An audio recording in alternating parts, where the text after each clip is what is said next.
to do today. The whole new acronym thing drives me effing bananas. Can we call him by his name? Shelter and Mazz on 98.5 The Sports Hub. Are there any other, do you anticipate having to miss football activities again for the rest of the spring? Like that? I mean, I can only tell you I'm going to be there today, Ben. I can't tell you anything other than I'm going to be out there today in full force.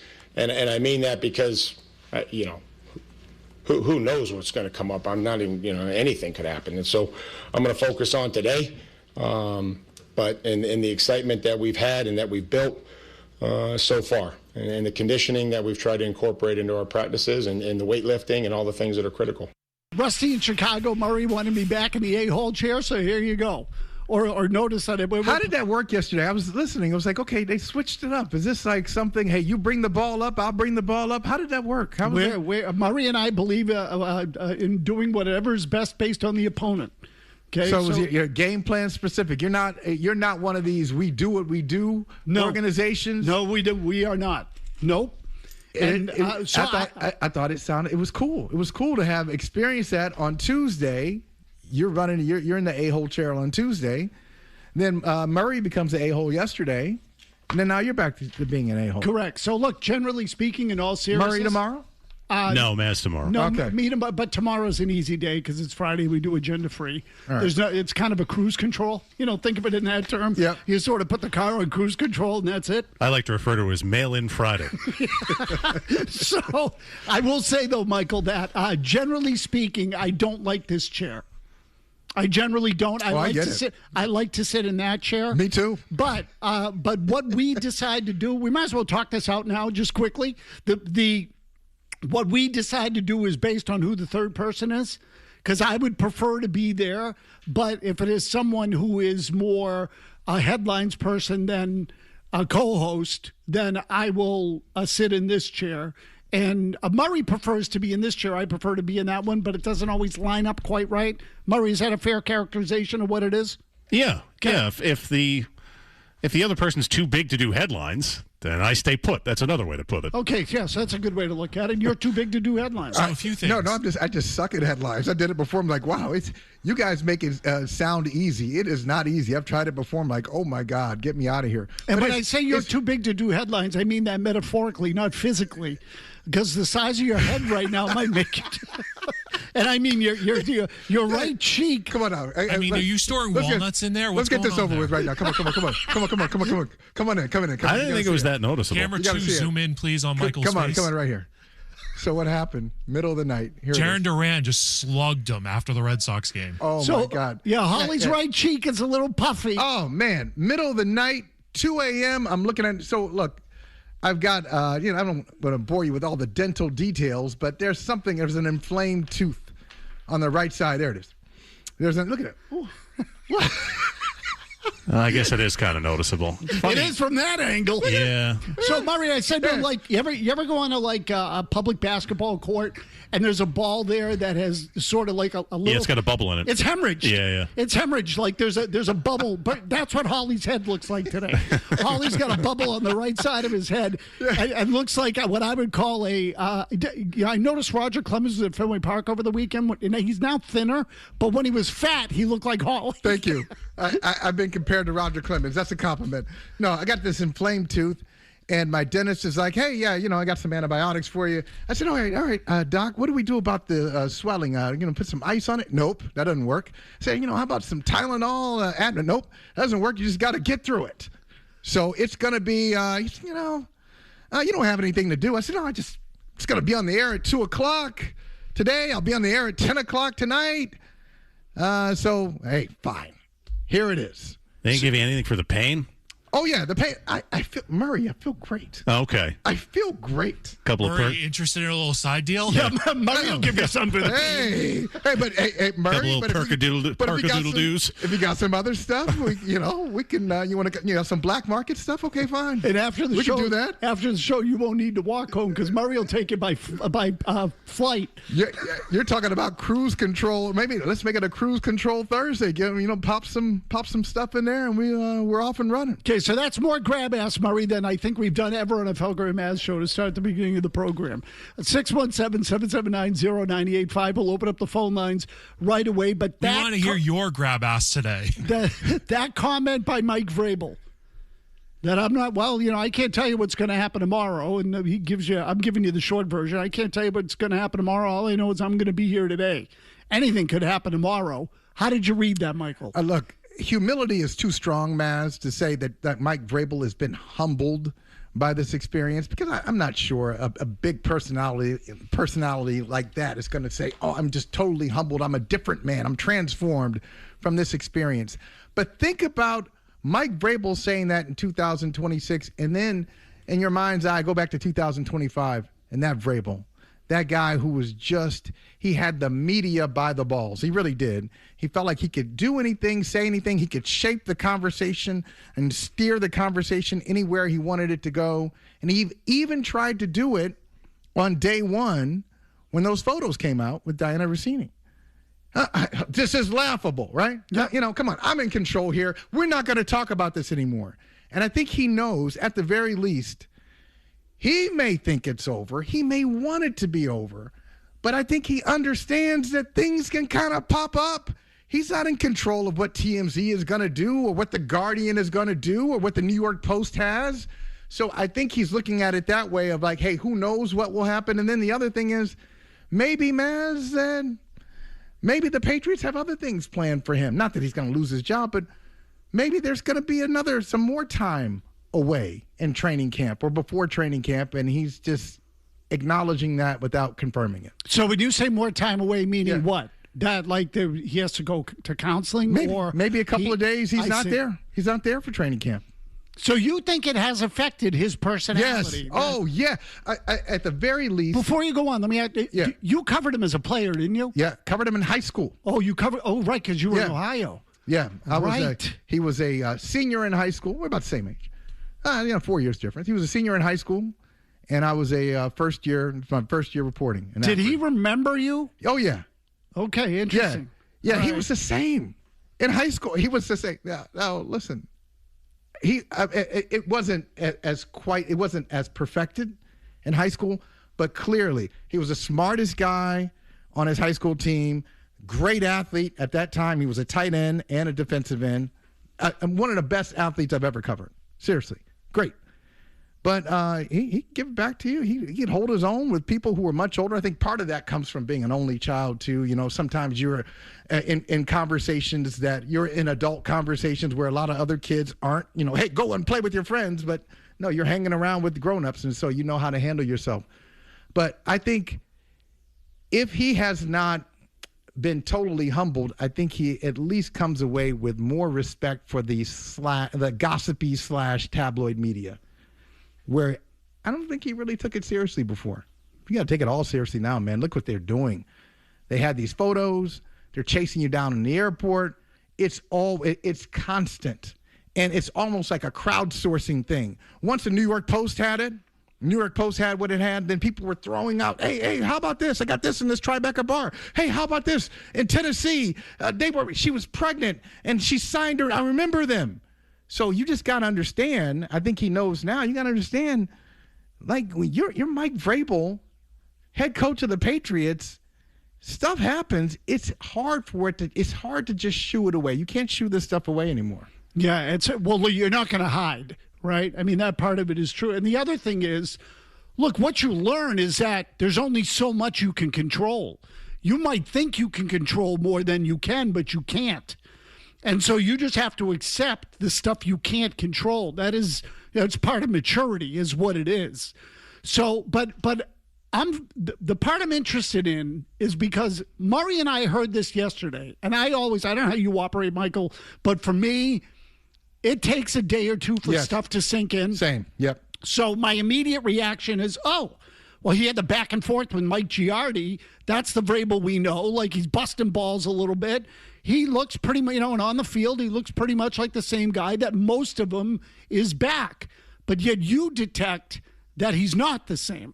Like Murray and I said, he looked pretty much the same, maybe not quite as forceful as he would be normally be. But you think there's a difference there in that he has sort of recognized that I can't control everything. You can't. I think, look, on the field, he is the same. I mean, you saw him walking around and showing the special teamers how to do this. And he's, with the defensive ends, hey, I'm going to show you this technique. And he's sweating profusely on the field, just really trying to get this team ready. I don't think that's going to change. But how could you go through this? How could this happen to you and you don't change from it a little bit? This is embarrassing. This was exposing. And it's not just, he can handle it. If it's a football conversation, if it's a football back and forth, as you mentioned, Mike Vrabel can hold his own. But this went beyond football. This goes to casual fans. And this was TMZ, this was nightly news. How could you go through that and not have it affect you? And it brought his family in. His wife became a part of it, and she didn't ask for it. So that's got to make you very uncomfortable. I mean, think about us. And not that we're on this level, but if you're being criticized, hey, Mazz, you suck, whatever. Okay, fine. Okay, I can handle that. So you start to bring in your family. You're like, wait a minute.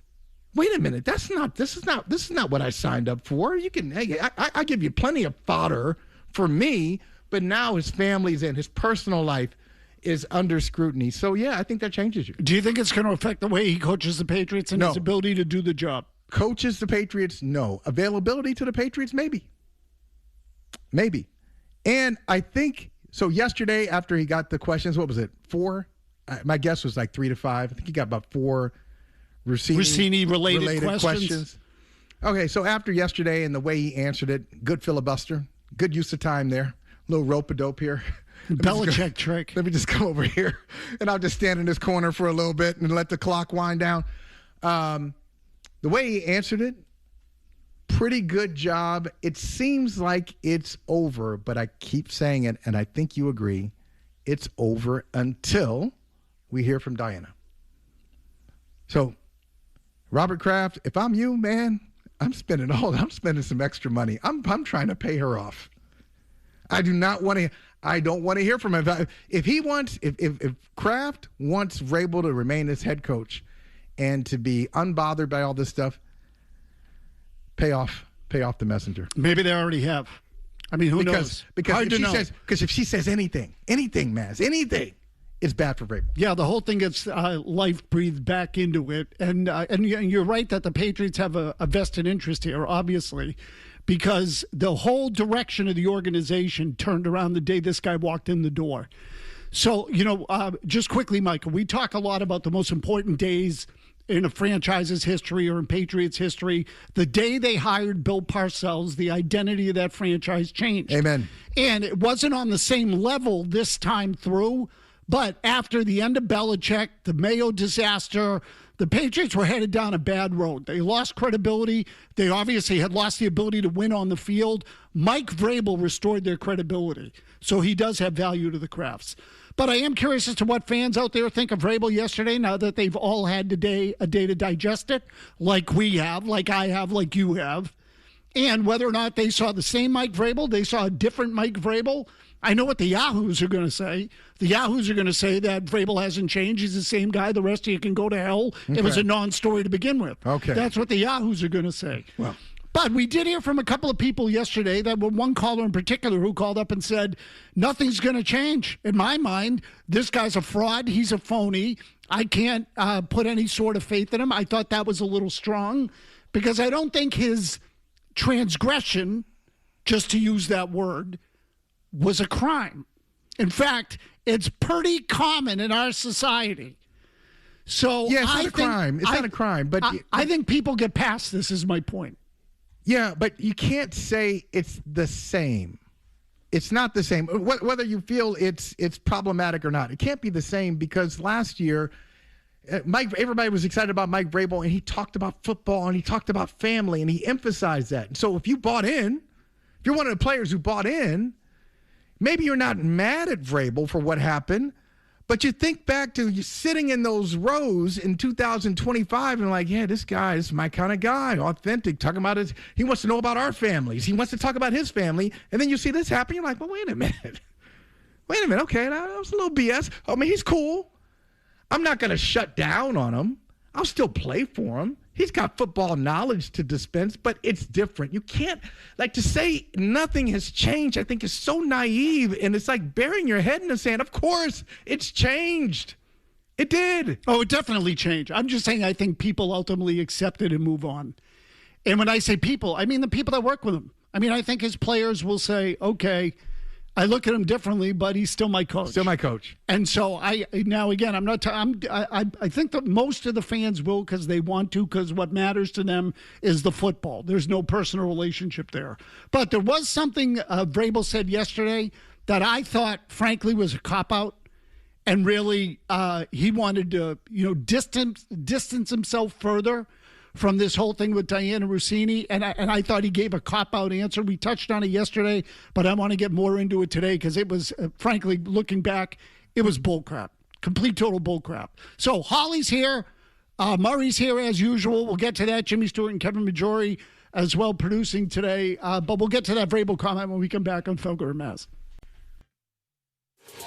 Now, more of Felger and Mazz. Now, on the Sports Hub. Your thoughts on day 3 when you weren't there? Whether you regret that, not being there, and Elliott said you were not in contact, but also what's the plan for, and your thoughts on Caleb Lomu and Gabe Atkins? No, again, they moved around, they made some trades, and again, this draft was pretty unique.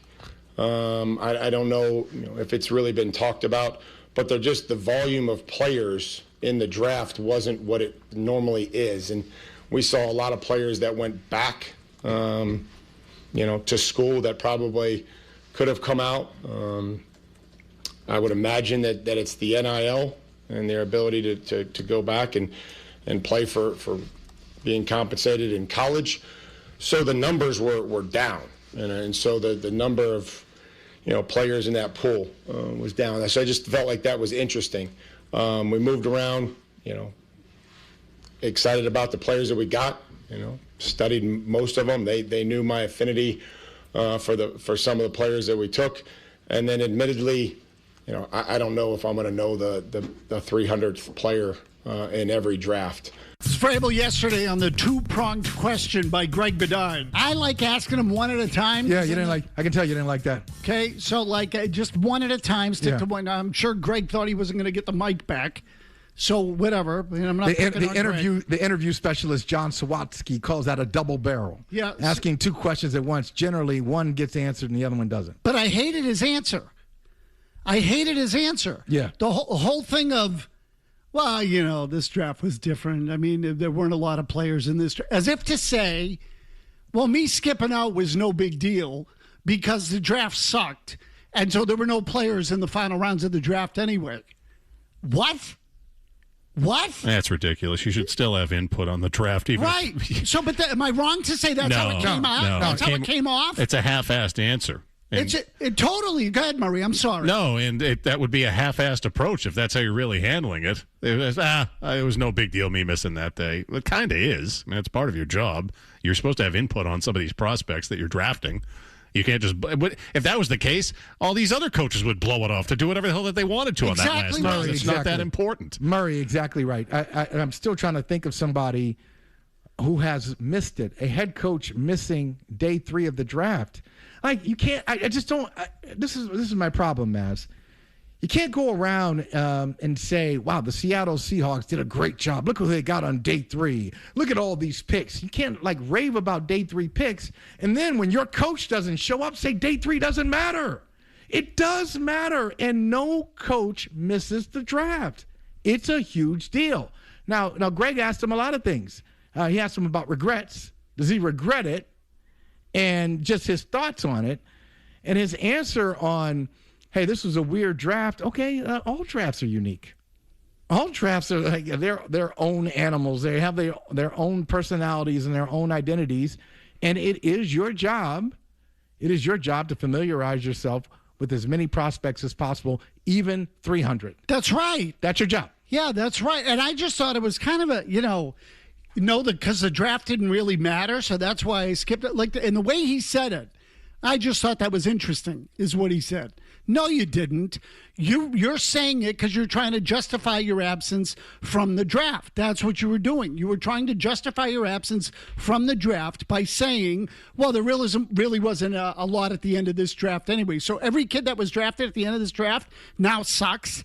Like Vrabel thinks that he wasn't, if you were drafted in the 5th and 6th round. So the 5th round is also on Sunday, right? 5, 6, and 7? No, 4 through 7. 4 through 7. 4 through 7. Okay, right, because it's so 1, day 2, 1 and first. 3. Yeah, right, day 2, and 2nd, 3. and 3rd. Yep, and then 4 through 7. Okay, so whoever the Patriots took from rounds 4 through 7, you weren't worth Vrabel's time. That was the message.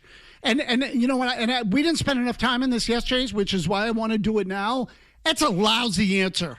That is a lousy answer. He would have been better off saying, do I regret it? No, because there were some off-the-field things there you go. that were important in my life that I had to take care of. I was just going to say, the way to handle it is to say, hey, it's important. And I can't get around that. It's important. It's a big part of our the job. But I had to do something that away from football that took precedence for me personally. And I understand how the optics, and I understand that it was a big miss for me not to be there, and I'm hopeful going forward this won't happen again, but this is something that I had to do. Okay, go ahead, say it. And to and there are so many ways to, Michael, you want to flip, you want to spread the bull crap. You say what you were just talking about, and then you say, look, fortunately, we have some people who know me in this organization, who are capable in this organization, and who are able to keep me in the loop if they needed to. And I want to thank those people for covering for me because they covered my ass. He could have said something like that. Yep. So to kiss it off, like this to me is that snippet of Vrabel's personality that we saw when he made the comment that you're talking about, where laughable. Yeah. Right. And again, it's part of who Vrabel is. It's part of his makeup. It's part of what makes him good.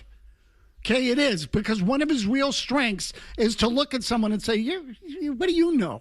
And he would do that with opponents or someone who was challenging him, or he would rise to the challenge and say, you don't have control of this, I do. Yep. And again, it's part of what makes him a head coaching candidate and a good head coach. Yeah, I mean, it's to your point of how it's so Vrabel. This is a guy during a playoff game against the Chargers. During a playoff game, Phillip Rivers is just talking trash to him, and just like off the top of his head, he goes, "You will never be Drew Brees." Just like, right before 3rd down, and Phillip Rivers is like, "What is?" But it's just what he does. But I think that bravado, like all the coaches, all the best Patriots coaches, think of the 3 in any order. I'd go Belichick, Parcells, Vrabel. They all have that thing. That ability to be like, oh, yeah, get the hell out of here. What do you know? Just to kind of redirect it. So you don't want to take that away from him. But I think the lesson for Vrabel to learn from what he experienced, media-wise, I'm not getting into the personal stuff, whatever. I don't know what's going on with Vrabel and his wife. He mentioned his wife yesterday. And okay, not into that.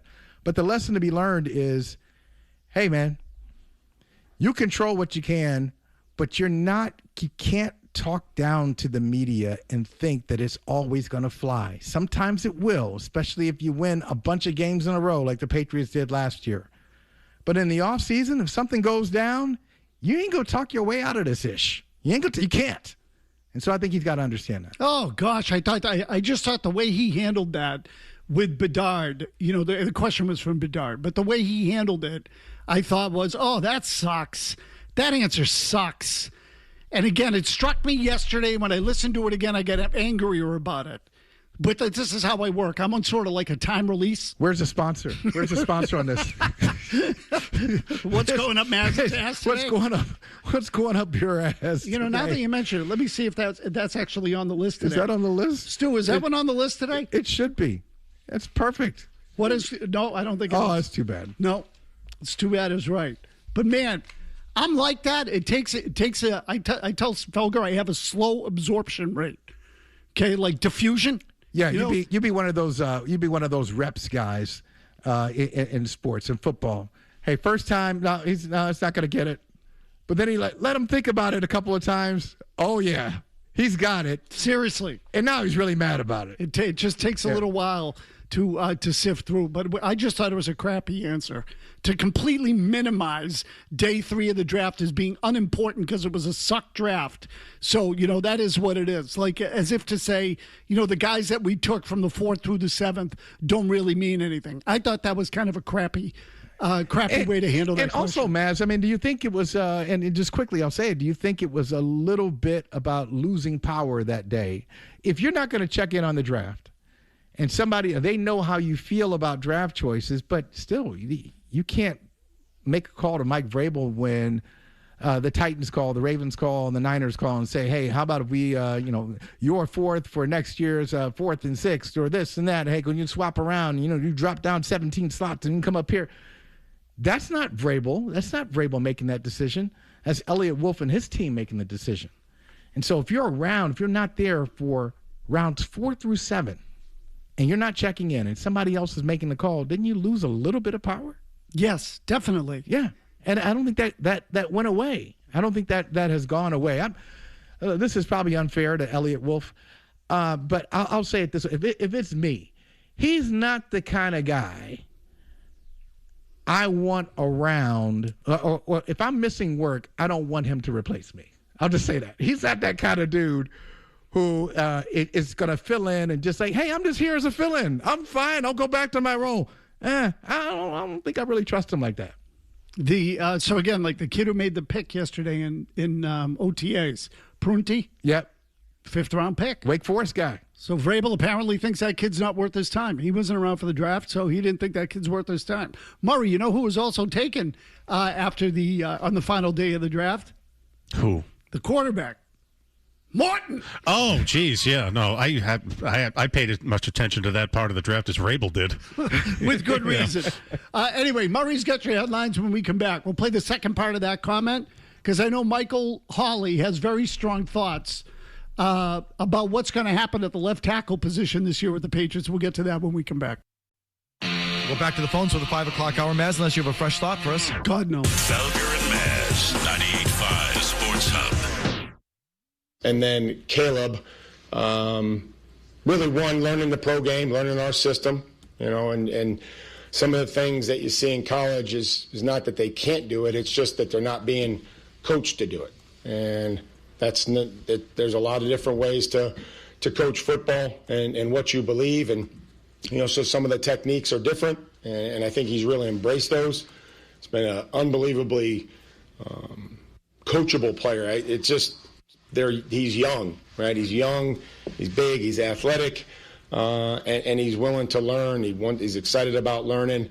And so where he plays, we want to end up with the 5 best linemen. I think he's going to have the ability to play both sides. I can report that he'll be on the right today. I might get some snaps on the left. But you guys know how this goes. We played 10 linemen last year. We're going to have 5 good ones that can protect Drake, as well as a swing tackle. We're going to have somebody that goes inside, and then we're going to have somebody that pulls it as the backup center. So that's a long-winded answer about where Caleb's at, but I'm excited about where he's at, where he's going to eventually be. I don't think I can answer that right now. I just think it's a departure from where the Patriots were at the end of the season. And we all thought it at the time. We said, let's see what happens. Then as it turns out, they take a left tackle, and they get him early in the draft, first round. And now here we are in camp. He and Will Campbell are both there, and Lomu was on the right side yesterday. Campbell was on the left. But Vrabel says, where he's going to end up is too early for me to say. Now, just contrast that with what was said by the Patriots coming out of the season after they lost the Super Bowl. Jimmy, who's first here? Is this Vrabel or is this Wolf? Vrabel works here. Okay, let's do it. I wanted to ask you about Will Campbell. And I think because when he was coming out of the draft, some teams viewed him as a guard, others viewed him as a tackle. His season has been looked at and scrutinized. Just like everybody's has, you know what I mean? Like, that's what you had. Yeah. When you sign up to play left tackle, you sign up to play corner, you sign up to play quarterback, you sign up to be the head coach. You get judged, you get scrutinized. Will's 22 years old. He's our left tackle. He'll get better. He'll get stronger. There's moments where he played well, moments where he blocked a guy. There's plays he'd like to have back. We're not moving Will to guard or to center or to tight end or anywhere else. So I don't know what to tell you. Okay, so again, now we made a lot of that comment at the time, Michael, because he didn't say we're not moving him to right tackle. He said we're not moving. Will's our. I think he said he's our left tackle. Yeah. But he said, we're not moving him to tight end or to guard or to center. Or You're like, whatever now we're being silly. Okay, we didn't ask you that. We're asking, is he a left tackle or is he a guard? Correct. That's what we're asking. Well, so that's right. Or a left tackle or somewhere else, maybe even a right tackle. And but a guard. Just out of curiosity, Jimmy, what did Elliot Wolf say? Very quickly after the season, Coach Vrabel and you guys declared that Will Campbell is the left tackle next year. Why not take a little time to consider all options? That's why I make that declaration so soon. We know who the free agents are going to be at left tackle. We know who's in the draft at left tackle. We know that we're picking 31st. And again, if there's somebody that's a better left tackle than Will Campbell that's available, we'll look at anything. Just not sure how realistic that is at this time. Okay, so that's interesting. I don't remember that comment, but I'll tell you what. I think that is consistent with what people have been speculating about left tackle, that Elliot Wolf would be looking to upgrade the spot, and maybe Vrabel wasn't because he was invested in Will Campbell. I think we talked about that the other day. So it's just an interesting contrast. That's all. It is an interesting contrast. And Mazz, I think before we make it even personal, is it Will Campbell versus Caleb Lomu? I think objectively we can say one of the things the Patriots wanted to do in the offseason was upgrade the offensive line. Definitely. Clearly. Think about it. Left guard last year is now your center. The center last year is now gone. They drafted a kid in the first round who could play left or right tackle. They signed Vera Tucker from the Jets, gave him some real money, surprising money for a guy who's got a pretty extensive injury history. So they wanted to upgrade the offensive line. So if we look at it that way, just big picture, hey, they looked at the line and said, we got to get better here. How could you not even consider? Why wouldn't you even just weigh the possibility that these guys might flop? Or that Caleb Lomu, week 6, week 7, becomes your left tackle and Will Campbell is a guard. It's possible. And it's not, I don't look at it as shame on you. You've spent the 4th pick on a guard. You had to draft Will Campbell. You had to. Your offensive line in 2024 was a disaster. You needed somebody who could play the position. He could play the position. I'm just telling you, I think Caleb Lomu might be able to play better. Yeah, look, it's the right thing. Especially if he takes the coaching and all the stuff that Vrabel was talking about, and he learns what they want on the right side in their system, what they want on the left side of their system. What I hope, Mazz, is, and I don't think this will happen, I hope they're not so political, that if it's clear that Lomu is a better left tackle, they don't put him there because they're so invested in Will Campbell as a left tackle. Right. Well, I hope they don't do that. The mere fact that they drafted them and that they're saying what they're saying now tells me that they think he can be the left tackle. Yeah, just from a physical standpoint alone, looking at him, he's built more like what a left tackle should be, whereas Will Campbell felt like a reach. But I'm with you, like how that draft played out. You had to take him. Your offensive line the year before was a mess. He was available, you take him. You hope for the best. Turns out he was good, not great at it. He'll probably never be great at it, so you kick him inside, and if Lomu can play left, there you go. And it was really the left side. Right. Right? The right side was okay. I mean, I'm not telling you it was like all pro caliber, but the right side. Morgan Moses was excellent last year. That you got as many games out of him as you did. That might not happen again, given his age, but, you know, he can still play it pretty well. The right side was, the left side was a freaking disaster. And as you said, they basically kicked the left guard inside, got a new left guard, and maybe a new left tackle. Maybe, yeah. I tell you, I got to come back another day when you have, up my ass. Because you know what really bothers me? What bothers me is that other comment from Elliot Wolf. Well, yeah, I don't know how realistic it is to find a left tackle, better than Will Campbell at 31 or later. I hate when general managers talk about the draft as if there are not draft finds outside of the first round. I mean, we saw it. Where was Rashawn Slater drafted? He was not a first-round pick. I don't think so. He was great.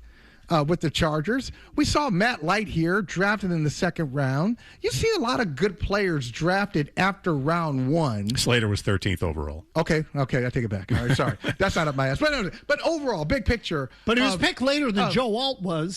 Joe Alt was in the first 5 picks. Well, we're at 31, so we don't know if we can find somebody. That's your job.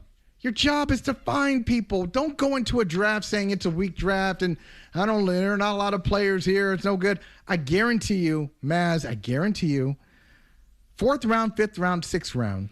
In 3 years, there are going to be 2 All-Pros from the 4th through 6th rounds. So some team is going to have an All-Pro who was drafted in the 4th round. It's just going to happen. So I hate when general managers talk, this draft, we got 8 first-round grades. We got no players here. There are players there. You got to find them. And you got to develop them. When you find them, you got to develop them. That's your job. Scott, New Hampshire's been waiting patiently. Let's bring him in. Scott, go ahead. Hey, how you doing? So I have a comment and a suggestion. My comment is that the players don't get paid to worry about Mike Vrabel. The fans don't buy tickets to worry about Mike Vrabel. Ownership is only going to worry about things on, let's see how the season progresses this year. And my suggestion to Mike is, as far as all the questioning, he can, one, take a page out of Bill Belichick's and say, we're on to Miami. Or he could take Marshawn Lynch and say, I'm only here because I'm going to be fined. That's what I got to say, guys. Have a good day. Okay, I don't understand the guy's point, that he doesn't have to answer the questions. So he created a distraction, whether you like it or not. So I don't know. I feel like I'm being scolded there. Like yes. the tone of that a little bit. We're being scolded. And the fact of the matter is there were a crap ton of people all across the country and in this market talking about it. So that's one of the football hardos that just wants the Patriots to go back and play football and doesn't care about the rest of it. And I get that. But the fact of the matter is there were a lot of other people out there. Everywhere I went, Murray said this one day, and I felt the same way. And I'm sure you do too. Absolutely. Everywhere I went, wasn't someone asking you, hey, what's going on with Vrabel? Hey, what about Vrabel? What the hell was that? Or what do you think is going to happen with Vrabel? Do you think they're going to fire Vrabel? So even if it was an interest in what was going to happen to him or how they were going to handle it, it was easily the most popular question I've been getting from people outside of this studio for months. Isn't it something? I was amazed by the range of people who would ask me this question. I was telling somebody, it was like the headmaster at my son's school, this guy, multiple degrees and speaks multiple languages, very erudite guy, very serious guy. Came up to me, hey, how about that Vrabel situation? All of them, really. Again, it's like really? Are you paying attention to this too? Well, and that's the power of that story. Because again, whether you're an intellect or whether you're a guy working at a construction site or driving a cab or an Uber, you get the idea. Whatever it is, it's something you can understand. Absolutely, it's a human story. It's a story. It does matter. It matters. It matters to the Patriots. It matters to Mike Vrabel. So he's going to have to, like the suggestion that just shut him down. Well, he tried that already. How'd that work out? So for the purposes of our next segment, Michael, it doesn't matter because you know what comes at 2:50 on Thursdays. Mazz's Tears. Yep, this week. We're going to tell people the topic. Now we're going to tell them when we come back. You know what? Let's hold them in suspense. Suck it. You have to wait. We'll tell you what Mazz's Tears are when we come back on Felger and Mazz. Felger and Mazz continue on the Sports Hub. Bernardi Auto, they've got Audis, Hondas, and Toyotas. They are the ones who sponsor who Mazz thinks is a fraud and who's for real.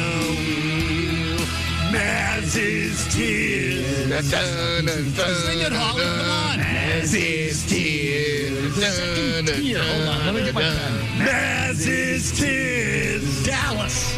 Buffalo. Tennessee. Mazz's Tears. Third tier. Okay, here we go. Hold on. Let me get my pen. Mazz's Tears. Tears. Tears. tears.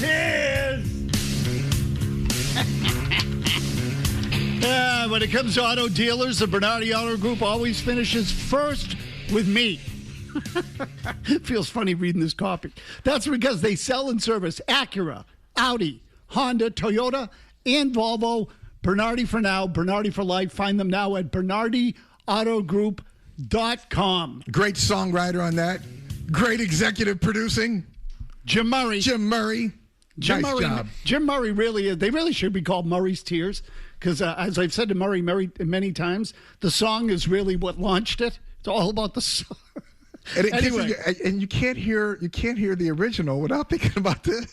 Totally right. I can't hear the original anymore. That's my goal. If I can ruin these songs for people, I've done my job. Pink bag of drugs. No one can hear Ozzy again and not think of this song, I feel like. So. Detachable Reavers.